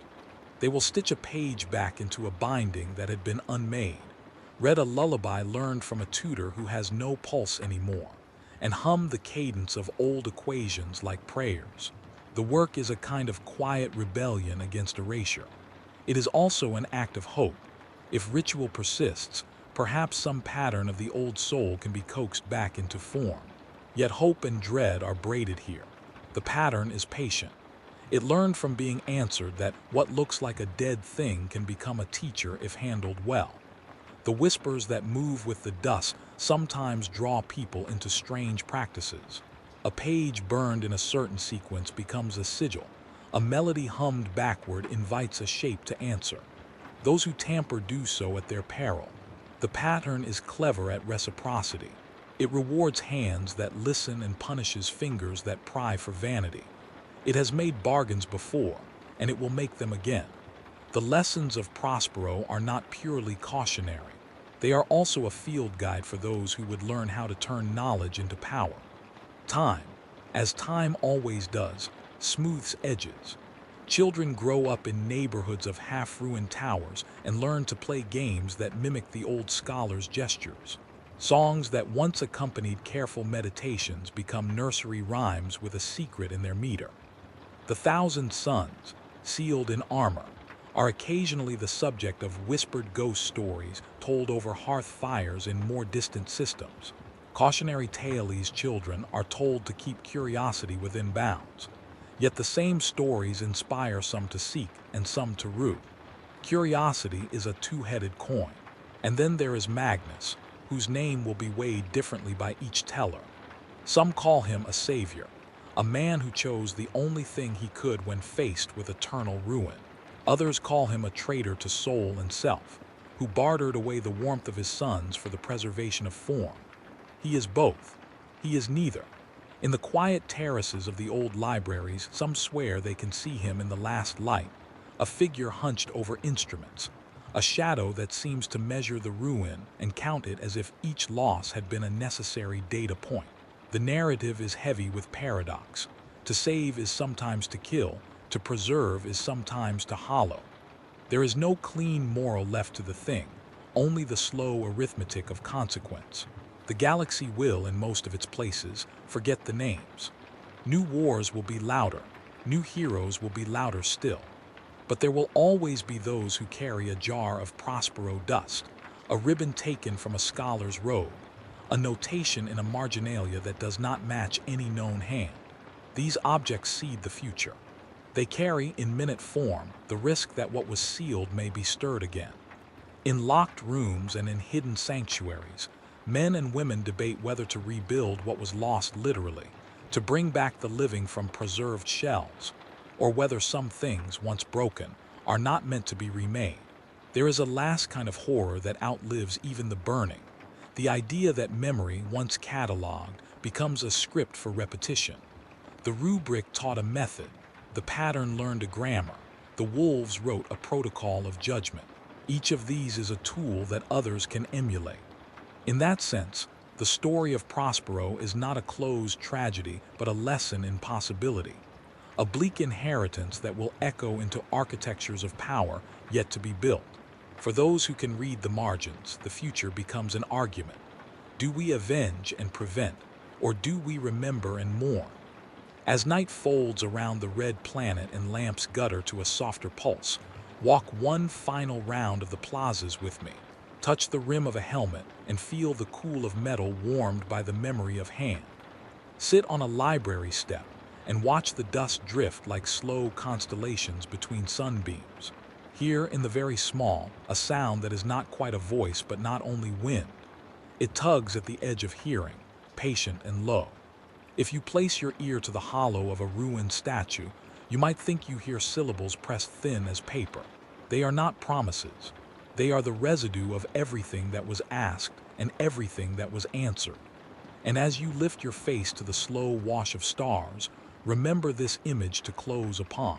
The armor marching through the plazas, the motes of ash like tiny stars in their wake, the librarians who still hum the old theorems like benediction, the guardians who keep the lit lamps, the whispers that learn language in the cracks.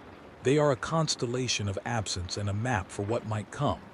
The galaxy may forget their names, but the pattern of their fate leaves an education for those who look. Keep that hush now. Let it be a small and final thing. You have listened long and well. The last sound, if you listen for it carefully, is not the march nor the machinery but the faintest, almost shy susurration of settled dust. It rides the thin space between heartbeats and starbeat alike, and says, without resolution, without hope or condemnation, only as an observation that will not be silenced. Even now, in the silence between stars, the dust still whispers,